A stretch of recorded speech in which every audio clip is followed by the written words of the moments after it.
சிந்துவோட வாழ பிடிக்கலன்னு நீ மேஜிஸ்ட்ரேட் கிட்ட சொல்லணும். நீ அப்படி சொன்ன சிந்துவை தேடி போகிறாங்க. ஆனால் சிந்து வந்து அங்கேருந்து போயிட்டுருப்பாங்க. ஐயர் வந்து விரட்டி அனுப்பிச்சுட்ருப்பாங்க இங்கே இருக்கக்கூடாதுன்னு சொல்லிட்டு.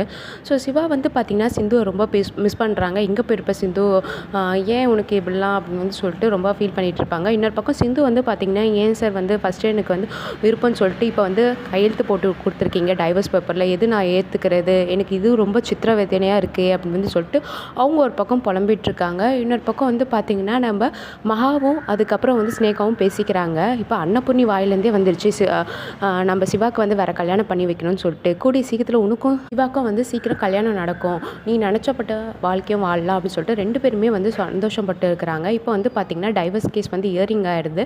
ஸோ இந்த பக்கம் வந்து பார்த்திங்கன்னா மகா எல்லாருக்கிட்டே வந்து சொல்லியிருப்பாங்க. ஸோ வந்து சிந்துக்கு யாருமே வந்து வாதாட வரக்கூடாதுன்னு சொல்லிட்டு இப்போ என்ன பண்ணியிருப்பாங்கன்னா சிந்து வந்து எனக்கு தானே நான் வந்து வாதாடிக்கிறேன் அப்படின்னு சொல்லிட்டு அவங்களோட தரப்பு நியாயத்தெல்லாம் வந்து சொல்லியிருக்காங்க. எனக்கு வந்து நான் பண்ணதுக்கு தண்டனை கொடுங்க, ஆனால் டாக்டர் சார்கிட்ட வந்து நிரந்தரமாக வந்து பிரிய எனக்கு வாய்ப்பு கொடுக்காதீங்க அப்படின்னு வந்து சொல்லிட்டு இருக்காங்க.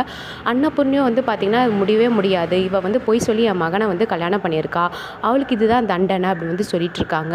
ஸோ வந்து பார்த்திங்கன்னா நம்ம சிந்துக்கு வந்து யார் வாதாட போகிறாங்கன்னா வந்து புதுசாக ஒரு கேரக்டரை வந்து இன்ட்ரடியூஸ் பண்ணுறாங்க. நம்ம சிந்துக்காக வந்து வாதாட போகிறாங்க. ஸோ இப்போ என்னம்மா கேட்டு வாங்க போகிறாங்க, கொஞ்ச நாள் வந்து ஹஸ்பண்ட் அண்ட் ஒய்ஃபும் ஒன்றா தான் இருக்கணும்னு சொல்லிட்டு சொல்லியிருப்பாங்க. இந்த பக்கம் அன்னபூர்ணிக்கும் மகாக்கும் வந்து செம கடுப்பாயிடுது. ஸோ ஒரே வீட்டிலேருந்து வாழணும், அதுக்கப்புறம் அவங்களுக்குள்ள ஒத்து போலாதான் தான் பிரியணும் அப்படின்னு வந்து சொல்லிடுறாங்க.